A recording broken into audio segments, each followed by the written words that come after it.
Good afternoon, everyone. I hope you are all well. Thank you so much for taking time out of your busy day to join us today um, for us to share with you what our priorities are for this 24-25 budget year, within the county's budget process. As has been the tradition, if you will, or the habit for the past 3 years, the Office of Supervisor Holly Mitchell has these kind of platforms to share with you what our priorities are, discuss with you some of the um, issue areas that we earnestly try to get dollars towards, and also hear from you about some of the issues that you see in the community that you would like to bring to our attention or that you'd like us to address. Um, Today, we are going to have a pack event, and I am looking forward to it. All right. So as we do with every county event or county meetings, we are going to start with a land acknowledgement. And I would like to invite our Chief of Staff, Ms. Frederica McGee, um, to give us that, to lead that land acknowledgement. The County of Los Angeles recognizes that we occupied land originally and still inhabited by and cared for by the Tongva, Tatavian, Serrano, Keys, Chumash, and Chumash people. We honor and pay respect to their elders and descendants, past, present, and emerging, as they continue their stewardship of these lands and waters. We acknowledge that settler colonization resulted in land seizure, disease, subjugation, slavery, relocation, broken promises, genocide, and multi-generational trauma. This acknowledgement demonstrates our responsibility and commitment to truth, healing, and reconciliation, and to be elevating the stories, culture, and community of the original inhabitants of Los Angeles County. We are grateful to have the opportunity to live and work on these ancestral lands.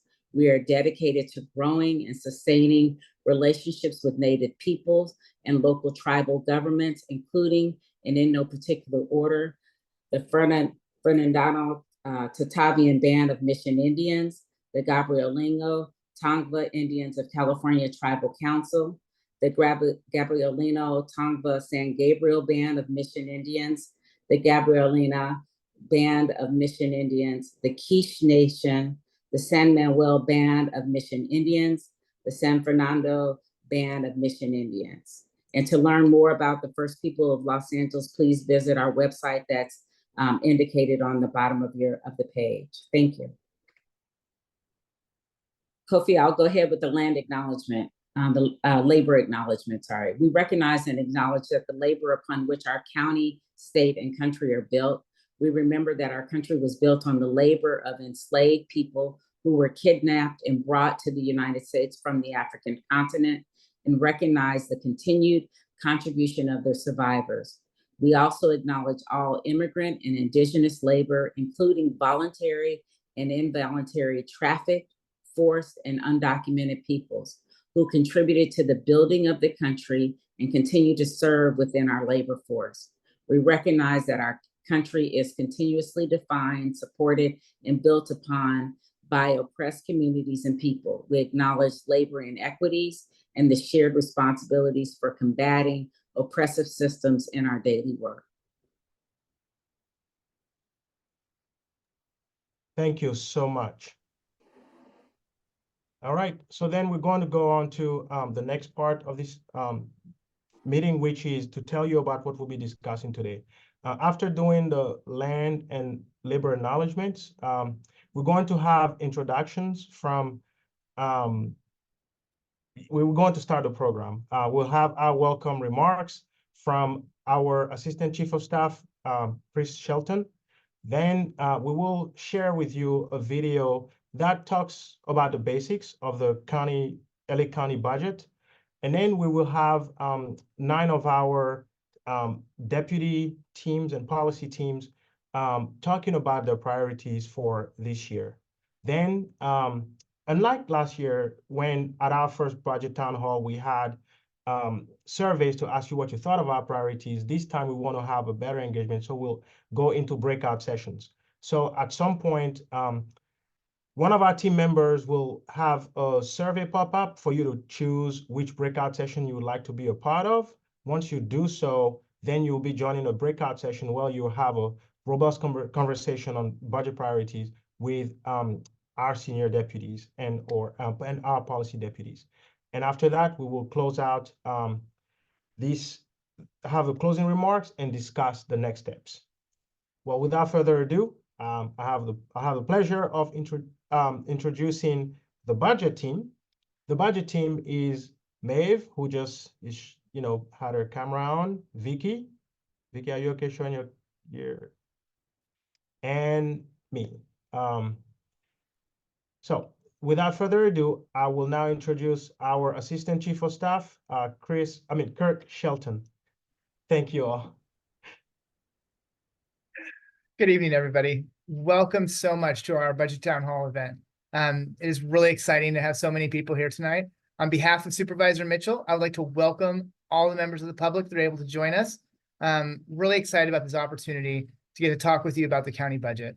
The budget's a statement of our priorities and really helps guide the way in which the county is able to provide services to the constituents of LA County. And it's just a really important area for us. So you can see by the number of people we have from our team tonight here to talk with you, to share with you, to hear back from you, how important this is to our office, to really have this opportunity to discuss budget and how funding is allocated to best serve the people of Los Angeles County. Now, as Kofi mentioned, we're going to be trying something new this time. We want to try new opportunities in ways to get your feedback and to hear back from you about your priorities. So after we have a chance to share our priorities from the office, we want to take an opportunity to hear back from you. And we're going to be trying this new opportunity with the breakout groups that Kofi mentioned to get that feedback and be able to have and engage in a conversation with you on the areas that are critical to you and the areas that are most important in your lives. So again, thank you so much. On behalf of Supervisor Mitchell, thank you for taking time out of your evening to join with us and talk about this crucial issue on the budget. We really appreciate this chance to engage. We're looking forward to sharing with you the important areas that we're going to be discussing and looking forward to just as much to hearing back from you. So with that, I'd like to hand it back to Kofi. Thank you so much again for everyone and hope we have a wonderful evening together. All right. Thank you so much, Kirk. All right. So now for the next part, we are going to show you a quick video on how the county budget works. Los Angeles County is the nation's largest municipal government, with more residents than most states, and a multi-billion-dollar budget that's bigger than that of Kansas, Montana, and Vermont combined. We work all year long to build a budget that meets the needs of our 10 million residents. Here's a look inside the process. We start in January, when county departments submit their budget proposals to the CEO. The CEO evaluates those proposals and makes recommendations to the Board of Supervisors.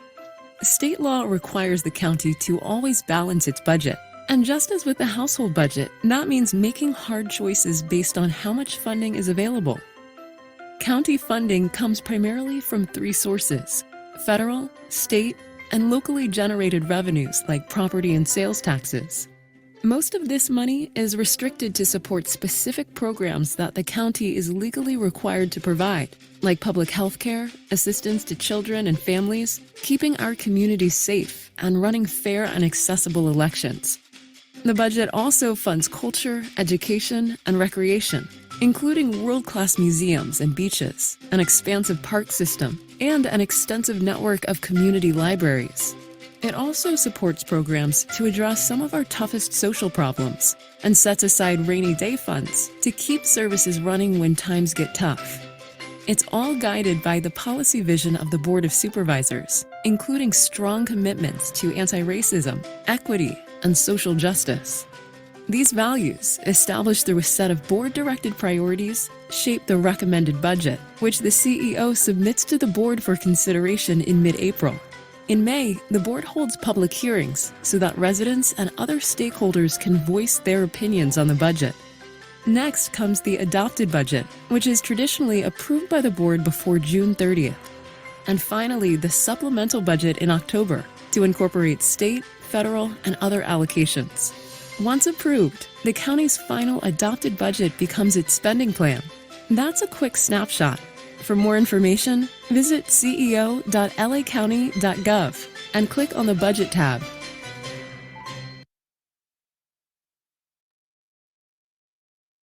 Wonderful. Thank you so much. In light of this video, I just wanted to inform all of you participants that next week, the CEO will be presenting the recommended budget at the during the board meeting on Tuesday. So if you'd like to know more about what is the budget for the 24-25 years that the CEO is recommending includes, I'll strongly suggest and encourage you to attend the board meeting on Tuesday. And I'm pretty sure you'll also have some of those those conversations when you are in your breakout sessions, as well as when we are about to conclude this event today. So without further ado, we are going to go ahead and start sharing with you the priorities that our team members will be focusing on this year. And for the purpose of today, we wanted to just focus on two. Don't think that those two that we're sharing are everything that we're focusing on. We have others, but those that we're sharing today are our top two. So thank you. So next, we're going to have Carolyn Torosis, who will be discussing her policy priorities. Carolyn, all yours. Hi, everyone. For those of you who I haven't met, I'm Carolyn. I'm Supervisor Mitchell, Senior Deputy for Economic and Workforce Development, joined here by my teammates as well. Everything that we do together. Can you go to the next slide, please? I just wanted to let you know that your advocacy actually is really important. In previous budget cycles, your advocacy helped us get funding to our Department of Economic Opportunity to expand programs to get folks with barriers into county employment. You've also helped us fund staff at our Office of Labor Equity to make sure that workers are earning fair wages for the work that they do. So your advocacy here is really important. I just want to thank you for some of the wins that we've had in our space. Coming up in this next year, our two priorities really are around advocating for a more equitable county contracting process. And let me explain to you a little bit about what that entails. We know that it's really hard for small employers, whether they be nonprofits or for-profit businesses, to do business with our county. We contract for about $8 to $10 billion of goods and services annually. We know that we have to do more to make the process more transparent and easy to access. So we're working on things like cash advances to our small firms. We know access to capital is absolutely critical. So a loan fund for access to capital for folks that are starting up, coaching and technical assistance, improved processes in our departments, and of course, a brand new software system to actually forecast contracts that are going to be coming up due so that we can help prepare some of our small businesses and small nonprofits to actually win those contracts. So this has not been funded yet. We're hoping to get help advocating for it. It's really important that we use our power as a market participant as a county to help small, diverse, women-owned, minority-owned firms grow and thrive here. So that's a really important priority for us. And then secondly, dovetailing with that first priority, we have a brand new Department of Economic Opportunity in our county, and we really are trying to provide pathways to economic mobility for our small businesses, our small firms who have been in our commercial corridors, been in our communities. And we really need to make sure that they're aware of all of the great resources, the loans, the grants, the legal assistance, the technical assistance that are that's available to our small firms. And so we are really hoping to get a business outreach and technical assistance team funded. That team would help formalize small entrepreneurs and bring them into our formal economy here in the county, would help to provide anti-displacement legal assistance, would help to negotiate leases or renewals. And so we're really hoping that we can increase opportunities for our small businesses as an economic mobility tool. And that this request has been put forward now 2 years in a row. And we're really hoping to get that additional capacity on board so that we can reach all of our 10 million county residents with this outreach. We're happy to talk about this further in our breakout sessions, but those are just two of the really important priorities for Supervisor Mitchell this year. Thank you so much, Carolyn. So next we're going to have Tyler. Tyler, you're up. Cool. Hey, everybody. Sorry if it's glary.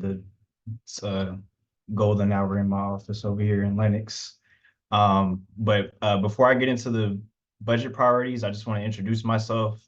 We're a brand new team here in the supervisor's office. I'm Tyler Webb, and I'm a supervisor's deputy for unincorporated areas. So just want to give a brief overview as to like why our team was created, because we're brand new, so you probably haven't seen us before at other meetings like this. So if you live in an unincorporated area, you may or may not know that there is no city government or no quote unquote mayor that represents you. And the county serves as your only form of local government representation and provider of municipal services. And for too long, historically, unincorporated areas have been forgotten and neglected. From one of them myself. So the supervisor decided to create an unincorporated area unit within her office around last fall of 2023, comprised of myself, of course, and our staff assistant, Benny Williams, who y'all will get to meet in a second if you join our breakout room and ask us some really good questions. So our mission, especially in this next fiscal year, and this applies to Team Mitchell as a whole, of course, is to ultimately improve quality of life for unincorporated area residents in a couple ways. Ensuring our departments who provide municipal services are adequately resourced, and overall increasing civic engagement in the budgeting process, which I'll get into in the next slide, please. Cool. So for improving municipal services to unincorporated communities, our team is honing in on not only ensuring municipal services departments are adequately funded, like public works, for example, for providing street and sidewalk maintenance and beautification in our unincorporated areas, but also ensuring these departments appropriately allocate their resources to these efforts with an equity lens, which of course means prioritizing unincorporated areas in the second district, some of which haven't seen things like road maintenance in over a decade. And another thing we're pushing for is greater financial transparency within the parking enforcement detail in the sheriff's department currently. Recently, we passed a motion that requires recurring updates on the fulfillment of performance metrics set by Supervisor Mitchell. Also, financial transparency of revenue generation and where revenue is allocated. And we're pushing for adequate staffing of parking enforcement also, which hasn't increased staff capacity in a little over a decade, so they can adequately protect the public right of way in unincorporated areas countywide, and also ensuring that revenues generated from those areas are equitably reinforced back into the communities where they're collected. And our second priority, but certainly not the least, is increasing civic engagement in the budgeting process, which takes place not only in a space like this budget town hall, but also allocating funds directly to our unincorporated communities and letting residents vote on how the money should be spent, which is ultimately a concept called participatory budgeting, which has originated in Brazil, but takes place in other major cities nationwide, like Seattle, New York, and the city of Los Angeles, just to name a few. There's a lot more. And so we're very excited to announce the launch of a community budgeting pilot program in two of our unincorporated areas, Ladera Heights and Florence Firestone, and it's the first participatory budgeting project in Los Angeles County government. So this week, we actually began the idea collection phase, where residents submit ideas of what they want funded in their community. And we're also partnering with local community organizations to reach these communities. So if you live in either of those communities, Florence Firestone or Ladera Heights, please stay tuned if you haven't heard about it already. We really look forward to hearing from you. And I'm speaking this into existence here. Once this pilot is deemed a success, we definitely look forward to expanding the process to the rest of our unincorporated areas and setting an example for the county as a whole. And with that, I'll pass back to Kofi. Thank you so much. Team, I just wanted to note two things here. I think there was a question about recording. We are already recording the video and it'll be shared after the meeting. And also there was a question about the recommended budget agenda. So just noting that today, you know, the budget, you know, recommended budget, the board meetings agenda that will be posted today will include the recommended budget, but the budget documents will not be released until Monday morning. So you know, after the CEO's press conference. So just wanted to note that. So without further ado, we're going to go to our Health and Wellness Deputy, Lily Sofiani. Hi, everyone. Thank you, Kofi. Hi, everyone. I'm Lily Sofiani, and I'm the Assistant Deputy for Mental Health Policy for the 2nd District. Next slide, please. So you can imagine that we have a pretty large portfolio for both health and mental health for the 2nd District, but I'm just going to give you a very quick highlight of the top 2 budget priorities for projects that are coming up in the next year.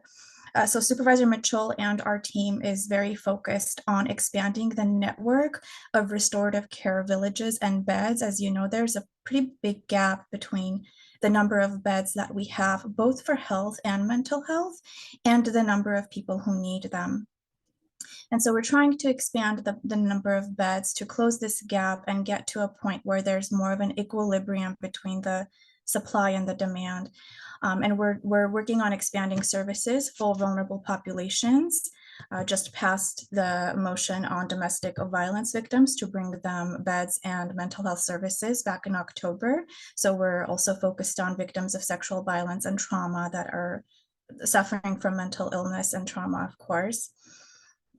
We are 2 major projects that are coming up that we're working on finding capital and funding for is the TAY Center, or the Transitional Aged Youth Center. This is a $10 million project that will be coming to South Los Angeles for transitional aged youth between the ages of 16 and 25 to provide wraparound services from anywhere, you know, where teens and young adults suffer from either serious mental illness, mild to moderate, substance use, you know, what have you. They could be unhoused.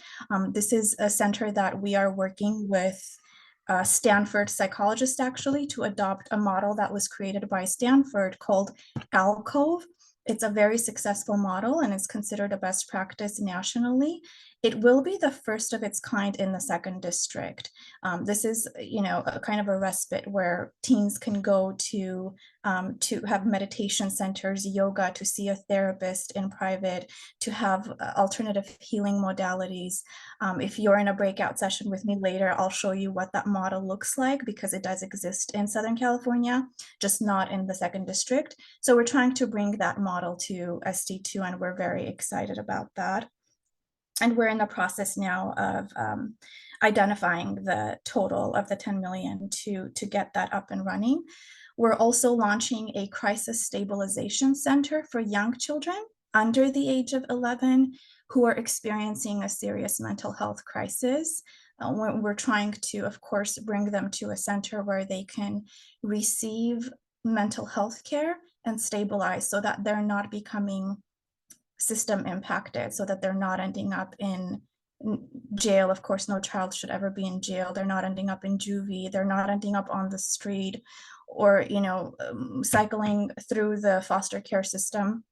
So this will really be a center that is, again, wraparound. It's holistic. It's treating the child with everything that they need, including connecting them to housing and all kind of supportive services. So this is alongside, and this will be, again, in South Los Angeles. It'll be on the top floor of the Avant Center. This is alongside with the beds we're expanding at the Martin Luther King Behavioral Health Center, which will be opening up soon. That is also pretty wraparound, all levels of mental health, all the way from mild at the very beginning floor to very severe, which is a locked facility on the 4th floor of the Behavioral Health Center. So all the care that someone would need would be under one roof. It is a sort of an umbrella that encompasses all the needs so that, it's a one-stop shop type of a model. So we're not having to send somebody for care to different places to meet with different people and kind of get lost in that system. But these are the two major, and also the UCLA Restorative Care, Harbor UCLA Restorative Care Village, which will be opening in 2025, but we are, anticipating breaking ground soon on that. And so that will be launched as well and will bring about tons of beds for mental health and health for restorative care if someone is not experiencing mental health crisis, but they might have been released from a hospital and just need a place to recover from their surgery or from the health treatment that they received. So those are the two major capital projects and the other bed projects that we're currently working on. And I'll end it there and give you more info in the breakout groups. Thank you so much, Lily. So now we're going to go to our Justice League, led by our Senior Deputy John Matthews. Awesome. Thanks so much, Kofi. Good evening, everyone. For those who I haven't met yet, I'm John Matthews, Senior Justice Deputy for Supervisor Mitchell, also joined by Natalia Romo, Chris Asan, Melody O'Feely, and Nina Sutoma, Justice League, always representing. I love following Lily and the health team because we work so closely together. We believe that our communities are safer when people have their health care needs addressed, that they have when they have housing, when they have jobs, when they have education. A couple hours ago, we were meeting with youth justice advocates, shout out to Layup. And what they're saying, what they've continued to say is, we are safer when you invest in us, when you invest in our communities. One of the young men described how when he walks out of his door, he wants to see the Department of Youth Development, right? Like he wants to see and feel it and have the resources versus focusing exclusively on the carceral system, more police, more surveillance, and more incarceration. So that's, I'm not going to steal Chris's thunder because he's going to focus more on youth development, but that's the message, whether you're talking about the youth side or the adult side. Next slide, please. So if you've joined us before, similar themes, we're going to continue to fight for the expansion of the Office of Diversion and Reentry Housing, thanks to your all's advocacy and the support of other members of this team, but also many folks in the community have been really advocating for getting people who are suffering from serious mental illness outside of our jail system.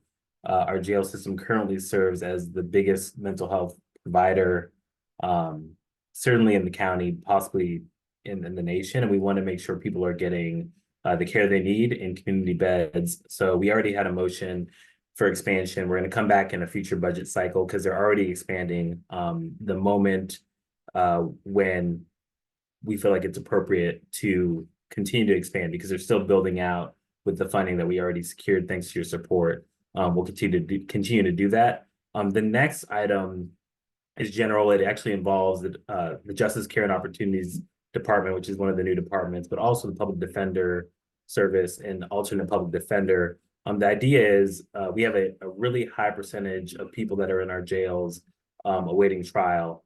And oftentimes you hear in the news and also in the courts, you hear about risk and risk assessment. We want to expand the conversation and talk about meeting people's needs, making sure, like I said before, that they have housing, that they have jobs, that we're addressing root causes of crime, because we know when folks are incarcerated, even for a couple of days, it can disrupt their lives, their ability to get employment, their families are obviously impacted. And so, but we also know that once you get into the court system, the people that are advocating for a lot of these folks are folks focused on indigent defense, who oftentimes have big caseloads and need to be able to be properly resourced to do that. So looking forward to hearing from you all what you want to see. These are just a couple items. As you know, Supervisor Mitchell, they call her the moral compass. When during her time in Sacramento, she continues to be that, and she will continue to challenge pre-existing systems that don't serve our people and fight for the transformation we want to see in LA County. Thank you so much, John. Next will be Isela Gracian from who's leading our homelessness and housing team. Thank you, Kofi. Buenas tardes. Good evening, everybody. My internet's going in and out, so I have backup on the phone, so I might need to switch, but we'll see how we do. On our team, we also have Pamela Leo, Sarah Harris, and Anissa Lopez. For those of you that join our breakout group, you'll get to talk to all of us in a moment. So I'm really excited to join you all today and share a little bit about our priorities around homelessness and housing. And I first want to start off really anchoring us in this really unique moment that we have at the county around housing and homelessness system. And really, we have four main areas where we need resources, both dollars and people, in order to support all of us who are housed, stay housed, and those who are unhoused, be housed. The first piece is the actual building, right? So the actual house, that's physical space of living. We need what we refer to as capital dollars to either build or renovate or improve the actual space where people live. The second piece and area that we need around our housing system is the support for making sure have the monthly payment of housing, whether that's rental or mortgage, in order to ensure that people who are housed can continue to stay housed. And ideally, we would have that through employment. But for some of us, because of the cost of housing and where wages are at, we need additional assistance to ensure that we can stay in our homes. The third area is those wraparound services in order to stay housed. And for people who have experienced homelessness and have come into housing or are still living on the street and working to... Maybe we can just go to the next one and we'll come back to Isela. So with that, we're going to go on and move with Chris Hassan, who's our Senior Deputy for Arts and Youth Development. Thank you, Kofi. Good evening, everyone. My name is Chris Hassan, as Kofi said, and I'm Supervisor Mitchell, Senior Deputy for Arts and Youth Development. If for some reason I miss you during the breakout session tonight, my contact information is here on the slide in case you'd like to get in touch. So our first priority is the organizational grants program. Thanks to the advocacy of community leaders, we have made substantial progress in implementing key priorities aimed at ensuring that all Angelenos can share in the benefits of the arts. And that, of course, includes the OGP, among other grants, which our office will continue to advocate for this year.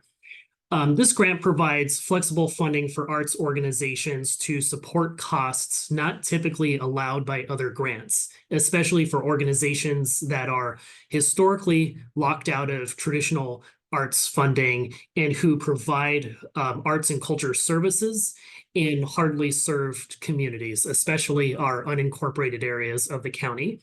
We encourage anyone who is interested to check out lacountyarts.org for more information on the county's arts grants. I apologize, I'm also having a technical issue here.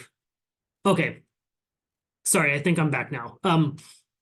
Our second priority is the expansion of evidence-informed and equity-driven solutions to gaps in youth development services and youth placement options. I'd also like to acknowledge the advocacy of community members who've been so committed to the hard work of transforming the county's youth justice system. The Los Angeles County Department of Youth Development, which is almost 2 years old at this point, it's a very new county department, is working in collaboration with youth-serving agencies to build on initial investments in community-based youth development networks, including in South Los Angeles. The services that are included within these networks can include educational, vocational, relational, and life skills building, among other core competencies that are important to a young person's development. The goal is to expand these networks of coordinated youth development services that support thriving communities by improving youth well-being. Our office will also prioritize strategic demonstration projects to address gaps in the county's landscape of healing-centered placements. Incarceration has a harmful impact on youth well-being and community safety, and we need less restrictive options to provide a range of services, including housing, for young people who would otherwise be incarcerated in our juvenile halls and camps. Too often, the youth in the county's care are turned away from the few placements capable of meeting needs that are often complex. The LA County Department of Youth Development will continue to build out this crucial part of the continuum of care, and our office will prioritize the resourcing of this work. And with that, I will popcorn it back to Kofi. Thank you so much, Chris. Our next policy lead will be Marina Escobedo, and she was leading our Human Services and Child Welfare team. Marina, it's all yours. Good evening, everyone, and welcome, budget advocates. My name is Marina Escobedo. I work on Supervisor Mitchell's Human Services and Child Welfare team, where I work closely with Yadira Flores, our Senior Deputy on Human Services and Child Welfare, who cannot be here tonight. I'm very excited to have you all be joining us today and to be learning about the office's priorities. Next slide, please.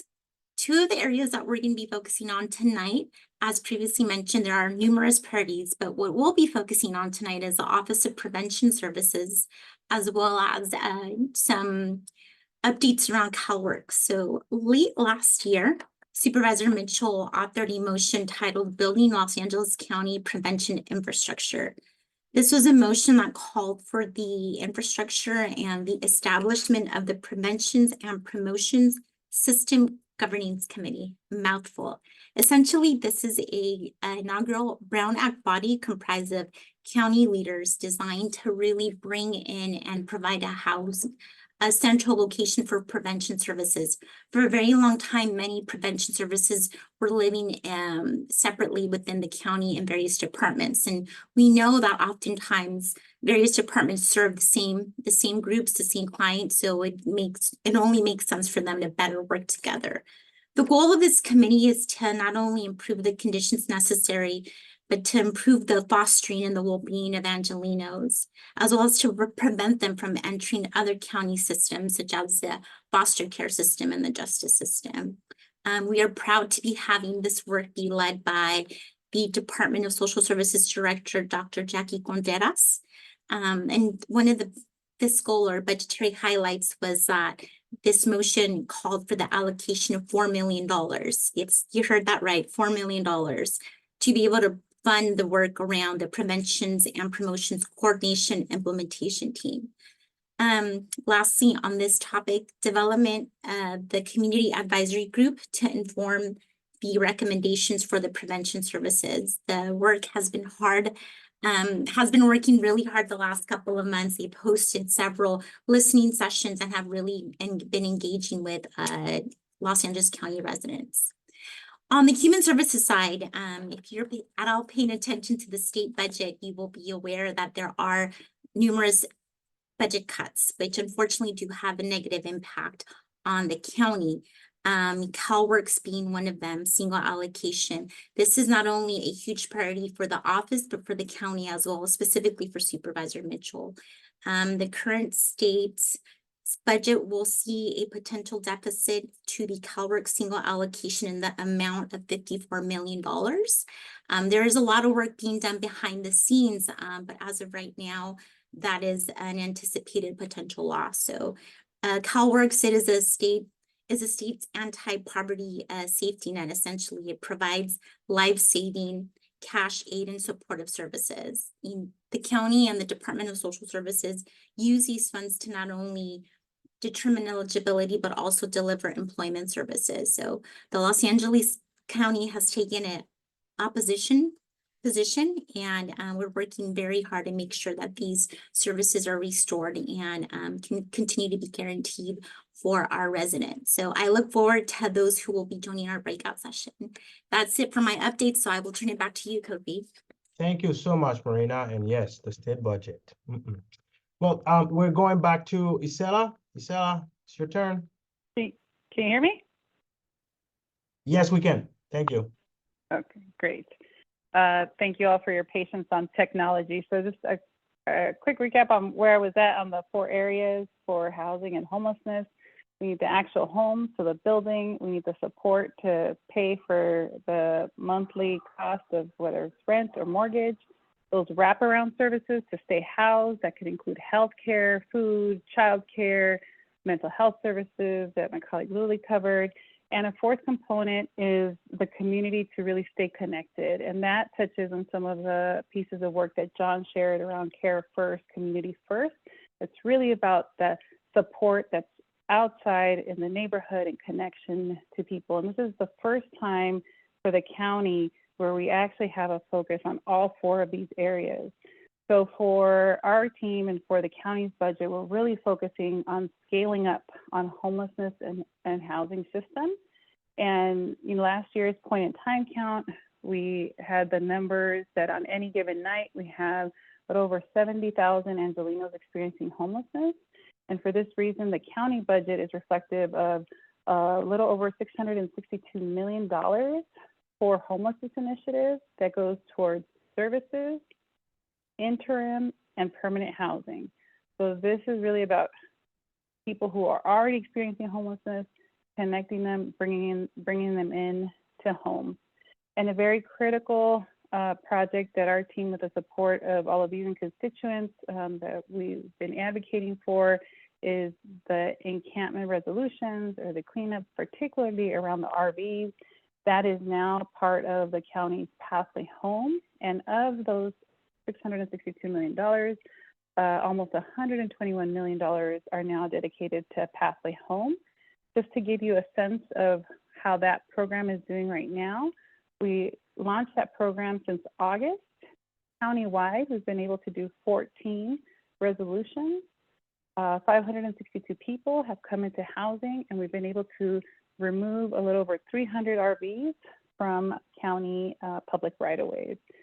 So again, in this space, it's really about scaling up our services and our programs. And the area that we are focused in for this coming fiscal year is increasing the funding to really shorten that time for the encampment cleanups. So for those of you that are on the call, that call us and share the information of where unhoused people are living in our public rights-of-way, thank you for that. We know it takes way too long to be able to reach our unhoused family, friends, and neighbors. So our focus this fiscal year is to shorten that time frame for those cleanups. The second area of focus for our team this fiscal year is for those over 500,000 Angelenos that are experiencing housing instability. And again, this is really about keeping people who are housed, stay in their house, prevention, and being able to improve their housing. So we are focused on implementing ordinances that some of you on this call have been really key informing and engaging on. One of them is the short-term rental ordinance. Those of you that call about Airbnb and such short-term rentals, we finally have at the county the ordinance to be able to enforce, to be able to use those rules to have people who have short-term rentals use it as intended. And we just yesterday at the board meeting got our first reading on the rental housing habitability. That is a systematic code enforcement, which is really about existing laws around maintaining the health and safety of our housing staff, being able to enforce that. So we're excited about that. And the third one is around right to counsel. We are going to be receiving a draft ordinance on that new program that really will support people that are in rental housing potentially facing eviction be connected to legal services. So for this fiscal year in these 3 areas of ordinances, we are focused on having the county team really build out the infrastructure, anywhere from staffing that's going to be needed to web-based tools in order to really have constituency informed around these programs. and continue to focus on being able to support people who are housed, stay housed, and improve their overall health and well-being of their house. So that is where we're at right now for our homeless and housing portfolio. And I'll pass it back to Cody. Thank you so much, Isela, and thank you for being so flexible with the technical issues and difficulty. So our next lead presenter will be Francisco Lopez from our environmental justice team. Thank you, Kofi. Hey, everyone. Francisco Lopez, Environmental Justice Deputy for Supervisor Holly J. Mitchell. Laura Muraida is the Senior Deputy for Environmental Justice. She's welcoming a second baby to her family, so she isn't able to join us today. But I'm happy to here represent the supervisor and her team. As many of you may know, our communities have faced historically challenges due to the overconcentration of pollution and systemic racism, leading to long-standing environmental and health disparities. We are dealing with higher urban heat, poor air quality, and reduced access to trees and nature. We have some of the worst air quality in the state as a result of the goods movement and pervasive industrial pollution, which is further compounded by inequitable investment in green infrastructure, such as tree canopy and park space. According to the county's park needs assessment, the 2nd District has a large concentration of areas with very high park needs. For these reasons and many more, the environmental justice team have put forward these priorities: funding for staffing operations and maintenance at parks, and expanding the urban tree canopy. Our office has been working with county parks and addressing the park and recreation needs to improve the quality of life for our residents. It is important that as we are creating new green open spaces or making improvements, ongoing funding is secured to ensure adequate staffing and safety improvements at our highest need parks, including Magic Johnson and the new Wishing Tree Park, which is scheduled to open very soon. Our communities are being disproportionately affected by climate change. The inequitable distribution of trees widens disparities in health outcomes, economic impacts, and community well-being. Trees provide valuable benefits to our communities, and we are committed to increasing equitable access to trees to help address the disparities. For that reason, ongoing funding is needed to close the shade equity gap and mitigate extreme heat in most climate vulnerable communities. Together, we can combat climate change, improve air quality, and enhance the well-being of all community members. I'm excited to speak with you all more about these priorities in our breakout group. Thank you. Thank you so much, Francisco. Now we're going to have Annie Yoon, our lead presenter from the Transportation and Infrastructure team. Hi, everyone. I'm Annie Yoon, Deputy for Transportation and Infrastructure, joined by my colleague, Senior Deputy of Transportation Infrastructure, Krishma Shamdasani.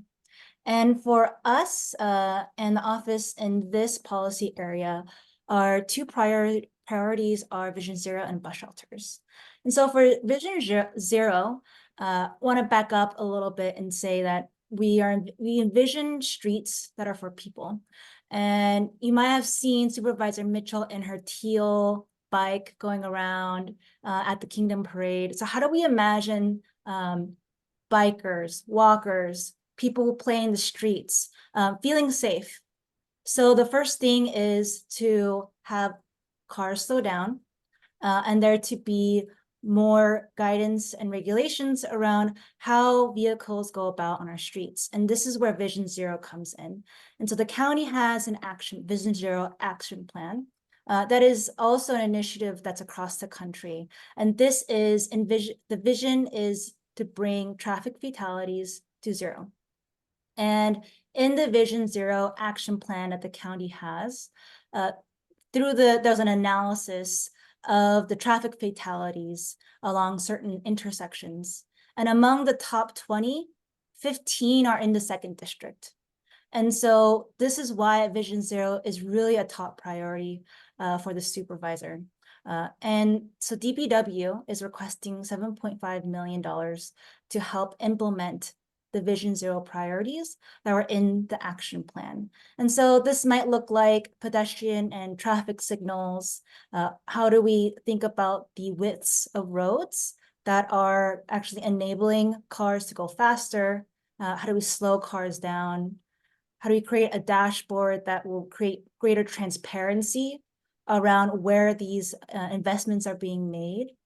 And our office is really prioritizing how do we bring capacity within TBW to be able to implement the Vision Zero action plan priorities, such as bringing in permanent staff. And then our second priority here is bus shelters.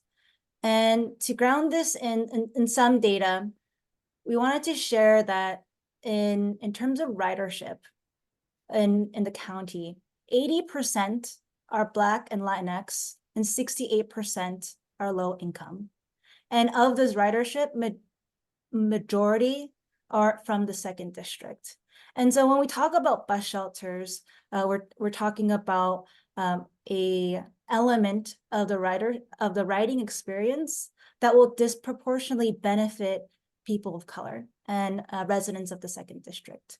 And so in the county, there's really a dearth of bus shelters. Only around 25% or a quarter actually have a bus shelter. And we believe that bus shelters are really an integral part of the riding experience that brings a dignified experience to people who ride the transit system every day. But the current funding model is not working. There's not enough money to maintain and install more bus shelters around the county and specifically in the second district. So we're looking at how are we thinking about innovative ways to install and design these shelters and different funding models to bring these online. Kofi, back to you. Yep, thank you so much, Annie. All right, so you have heard 18 policy priorities across 9 policy issues. We are going to go out to breakout sessions, but before we do, I'd like to ask Tyler to take us into, maybe a 30-second, breathing break prior to us joining the breakout sessions. Cool. Yes, I'll lead us for 30 seconds of box breathing. So for those who don't know what that is, that's basically the way I like to do it is 4 seconds of breathing in, 4 seconds, you kind of hold your breath, and then 4 seconds of breathing out, and then 4 seconds of holding again, and then we'll repeat that for 30 seconds. Some of the benefits of box breathing are it helps cope with stress hormones and improve your overall mood.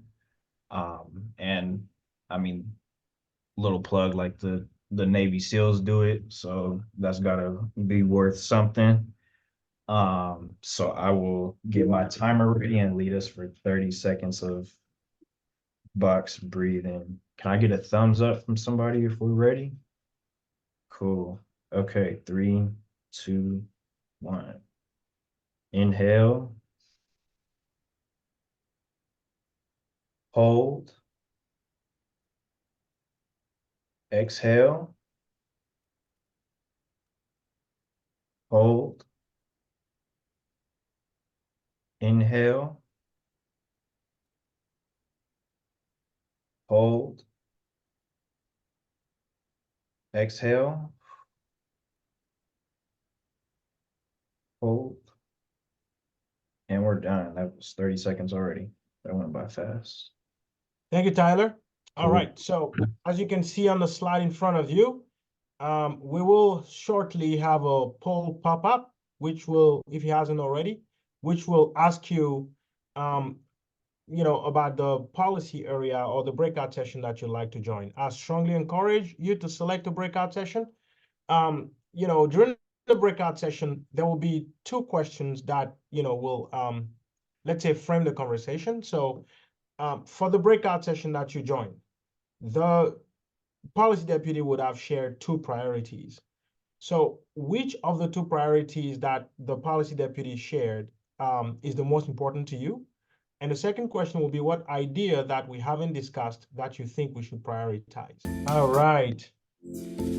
Thank you all so much. I'm hearing that, you know, the conversations were robust in some breakout sessions and, you know, there wasn't enough time, and apologies for that. I think this is just the beginning of the conversation, the beginning of the process. You know, we appreciate you coming to address us. We appreciate you coming to talk to us. We appreciate you sharing with us. And thank you for all your feedback. So the next step is, like I said earlier, on Tuesday, the county CEO will present the budget, the 24-25 budget to the board, her recommended budget to the board. Tonight, we should have the board agenda posted, although it will announce, you know, that presentation. The actual documents will not be available until Monday after the CEO's press briefing. And I think the CEO's press briefing will be at 9 a.m. On Monday. And if you want further information about the budget, can we go to the next slide? You can also go to ceo.lacounty.gov/budget. And you can also scan this QR code. And again, we will share information with you in a follow-up email on those. Without further ado, Kirk, will you have you know, a few seconds to kind of close us out today, since you started us off, and you know, get us on with your positivity. Sure, Kofi. All right. Thank you. Just want to thank you on behalf of Supervisor Mitchell. Thank you everyone who was able to join us tonight and participate in this with us. Thanks for trying out our new format. I think we got some really great feedback. Also ran into some technical challenges that we'll learn from and be able to improve next time. Thank you for helping learn with us through this process. Really excited to get to be here with everyone tonight. Thank you again for all those who joined. Hope you have a wonderful evening. And please, as Kofi said, take those opportunities to join us in the budget process. Make sure that your voices get heard throughout these next few steps. And please keep in touch with us so we can continue to keep you updated on everything. Thanks, everybody.